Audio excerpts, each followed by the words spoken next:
मेरा 21 साल का नौकर चिंटू हमेशा मेरे आगे पीछे घूमता रहता था। मैंने उसे छोटा समझा था, लेकिन एक दिन उसने मुझसे कहा, मालकिन, मुझे छोटा समझने की गलती मत कीजिए। उस रात जब मैंने उसे देखा तो मैं आश्चर्यचकित हो गई थी, क्योंकि उस रात चिंटू में 20 साल के लड़के की तरह नहीं, बल्कि 30 साल की आदमी की तरह मेरा। हेलो दोस्तों, आज की इस अनोखी कहानी में आप सभी का स्वागत है। जब से चिंटू मेरे पास सोने लगा था, तब से मेरे शरीर में बदलाव आने लगे थे। मुझे लगा था कि चिंटू छोटा है और उसे कुछ समझ नहीं आता होगा, लेकिन धीरे धीरे उसके असली रंग मुझे दिखने लगे। मैंने कभी सोचा भी नहीं था कि 20 साल का लड़का मेरी तरह की 40 साल की महिला को इतना सुख दे सकता है। चिंटू 20 साल का था। उसे मैं गांव से अपने घर काम के लिए लाई थी। मेरे घर में सिर्फ मैं और मेरा 1 साल का बेटा था। जब मैं काम पर जाती थी तो चिंटू मेरे बच्चे की देखभाल करता और वो मेरे घर में ही रहता था। मैं बिना शादी के माँ बन गई थी। मेरे प्रेमी ने शादी का झांसा देकर मुझसे प्रेम का खेल खेला। जब मैं गर्भवती हो गई तो मैं उसके घर गई और वहां मैंने देखा कि उसकी शादी हो रही थी।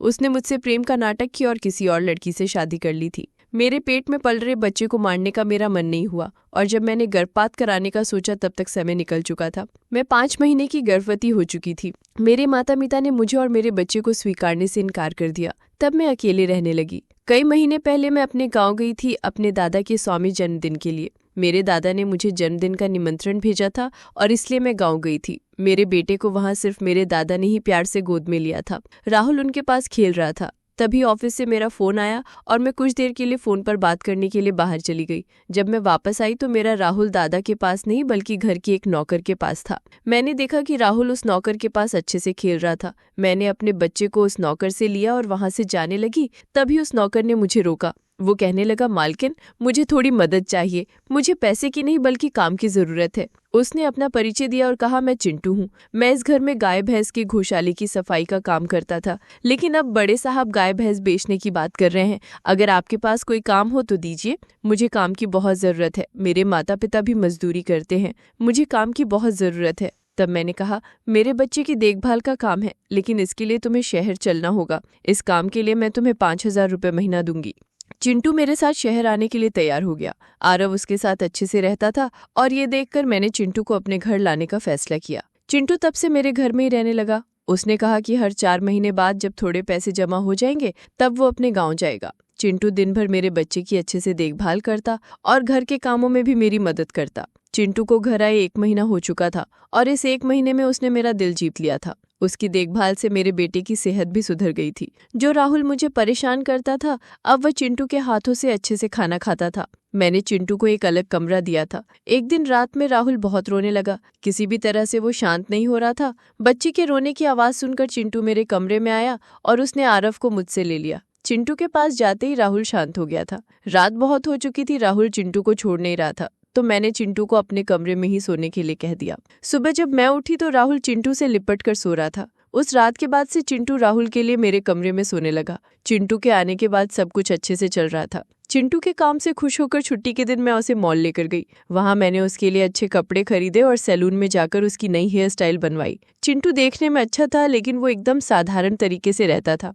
उस दिन मैंने उसका पूरा लुक ही बदल दिया था। उसे नए अंदाज में देखकर मैं भी उस पर विश्वास नहीं कर पा रही थी। कल तक जो एक साधारण सा नौकर था, वो इतना हैंडसम और स्मार्ट दिख सकता है, इसकी मैंने कल्पना भी नहीं की थी। मॉल से हम घर आए तो आरव आते ही सो गया था। मैंने उसे कमरे में बिस्तर पर सुला दिया और पानी पीने के लिए बाहर जाने लगी। तभी चिंटू मेरे लिए पानी लेकर आया। पानी पीकर मैंने ग्लास रखा और चिंटू मुझे तब से ही एकटक देख रहा था। जैसे ही मैंने ग्लास रखा, उसने मुझे गले लगा लिया। कई सालों बाद किसी पुरुष ने मुझे गले लगाया था। मैंने उसे खुद से दूर किया। तब चिंटू ने कहा, मालकिन, आपकी वजह से आज पहली बार मैंने खुद से प्यार करना सीखा है। जिंदगी बहुत खूबसूरत है, बस इसे जीना आना चाहिए। आज आपने मेरा कायाकल्प करवाकर मुझ पर बहुत बड़ा उपकार किया है। मैं सच में बहुत अच्छा दिख रहा हूँ। चिंटू के चेहरे पर खुशी देखकर मैं भी खुश थी। अगले दिन से वो बहुत स्वच्छ और सलीके से रहने लगा था। वो 20 साल का था, लेकिन गांव का लड़का होने के कारण उसकी कद काठी अच्छी थी। वो घर में भी रोजाना कसरत करता था। उसकी लंबाई भी ठीक ठाक थी।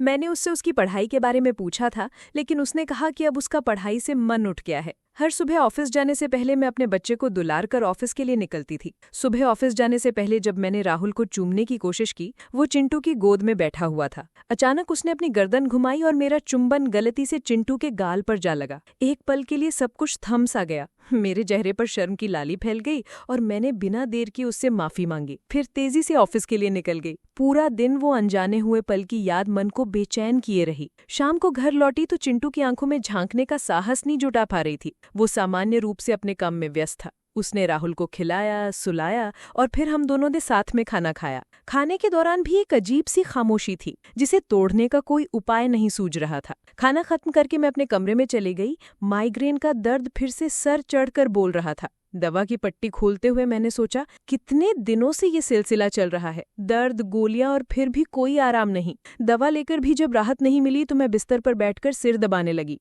तभी दरवाजा खुला और चिंटू अंदर आया। उसने मेरी तकलीफ भांप ली और बिना कुछ कहे धीरे से मेरे सिर की मालिश शुरू कर दी। उसके हाथों में एक अजब सी नरमी और ताकत थी। धीरे धीरे दर्द कम होता गया और नींद की एक हल्की सी चादर मुझे ढकने लगी। उस रात बहुत गहरी नींद आई। अगले दिन ऑफिस में ट्रेडिशनल डे था। मैंने एक गुजराती घाघरा पहना, लेकिन स्कर्ट का नॉट बांधने में लगातार दिक्कत हो रही थी। आखिरकार मैंने चिंटू को ही बुलाया। उसने बड़े ही ध्यान से नॉट बांधा। उसके हाथ कभी कभी मेरी पीठ को छू जाते और एक अजीब सी झुरझुरी पूरे शरीर में दौड़ जाती। मैंने खुद को समझाया, वो तो बस एक लड़का है, मेरी मदद कर रहा है। तैयार होकर जैसे ही मैं निकलने लगी, उसने मुझे रोका और अपने पास रखा काजल निकाला। बड़े ही प्यार से उसने मेरे कान के पीछे काजल लगाया और कहा, मालकिन, अब किसी की नजर नहीं लगेगी, आप बहुत सुंदर लग रही हैं। उसकी बात सुनकर मैं मुस्कुरा दी, लेकिन दिल की धड़कनें एक पल के लिए तेज हो गई। शाम को जब मैं घर लौटी तो मेरी सहेली सुनीता और उसका प्रेमी रोहन भी साथ थे। सुनीता कुछ दिनों के लिए मेहमान बनकर आई थी।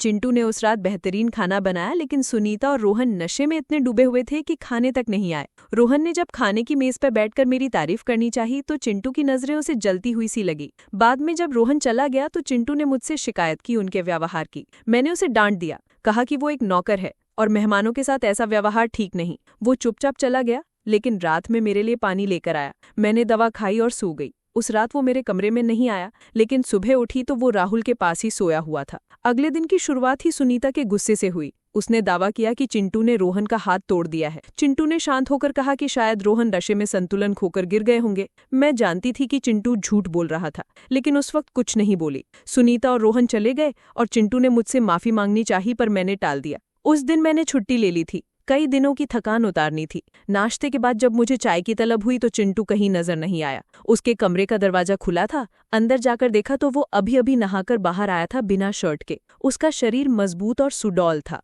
जैसे किसी मूर्तिकार ने तराशा हो। मैं एकटक देखती रह गई। कब तक देखती पता ही नहीं चला। जब उसने मेरा नाम पुकारा तो मैं चौंक गई। वो शर्ट पहन चुका था, पर मेरी नजरें अभी भी उसके चेहरे पर थीं। मैंने जल्दी से चाय मांगी और वहां से हट गई। दोपहर में मैंने अपने पैरों की वैक्सिंग शुरू की। गलती से गर्म वैक्स त्वचा पर लग गया और मैं चीख पड़ी। चिंटू दौड़ता हुआ आया। उसने तुरंत क्रीम लगाकर जलन शांत की। उसके हाथों का स्पर्श एक अलग ही अनुभव था, नर्म, सुरक्षित और किसी गहरी इच्छा को जगाने वाला। मैंने उसे दूसरे पैर की वैक्सिंग करने को कहा और फिर चेहरे की मसाज भी। उस दिन की छुट्टी आराम से बीती, पर मन में कई सवाल उभर रहे थे। रात को मैंने उसे अपने कमरे में सोने से मना कर दिया। मुझे लगा अब दूरी बनाना जरूरी है, लेकिन कुछ दिनों में मेरा शरीर टूटने लगा। रह रहकर दर्द उठता, उठने का मन नहीं करता। आखिरकार मैंने 1 हफ्ते की छुट्टी और ले ली। एक रात जब कमर का दर्द बर्दाश्त से बाहर हो गया तो चिंटू ने मसाज की पेशकश की। मैंने हाँ कर दी, पर लाइट बंद करवा दी। उसके हाथों ने जैसे जादू किया, दर्द गायब हो गया। मसाज करते हुए उसने पूछा,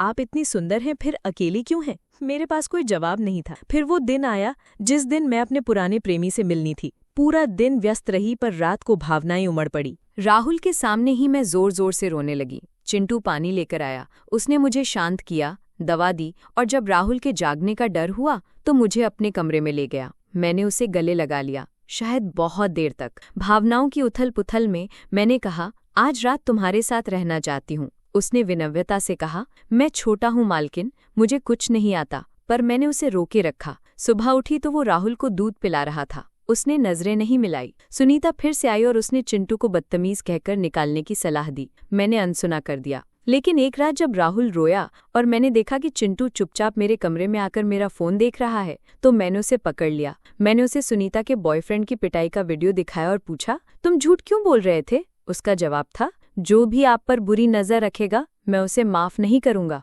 फिर उसने बताया कि रोहन नशे में मेरे कमरे में घुसने की कोशिश कर रहा था, इसलिए उसने उसे रोका। लेकिन सबसे बड़ा खुलासा तब हुआ जब मैंने उस पर नींद की दवा मिलाने का आरोप लगाया। चिंटू ने सच्चाई खोल दी। उसने कहा कि मेरा पुराना प्रेमी मुझे धोखा दे रहा था, उसकी पत्नी बच्चा नहीं जन सकती थी और वो राहुल को लेकर भागने की योजना बना रहा था। चिंटू को ये सब इसलिए पता था क्योंकि वो असल में मेरे दादा द्वारा भेजा गया एक विश्वसनीय इंसान था, 30 साल का एक सक्षम व्यक्ति जो मुझसे सच्चा प्यार करता था। उसने मेरी रक्षा के लिए ये सब किया। आज मैं विक्रांत उर्फ चिंटू के साथ हूँ। वो मेरा पति है, राहुल का पिता है और हमारे छोटे से परिवार की रीढ़ है। उसकी ईमानदारी और त्याग ने मुझे सिखाया कि सच्चा प्यार किसी भी हद तक जा सकता है। रिश्ते निभाने वालों को कोई बहाना नहीं चाहिए और टूटने वालों के लिए एक कारण काफी है। हमारी कहानी शायद छोटी है, पर इसने मुझे जीवन का सबसे बड़ा सबक सिखाया।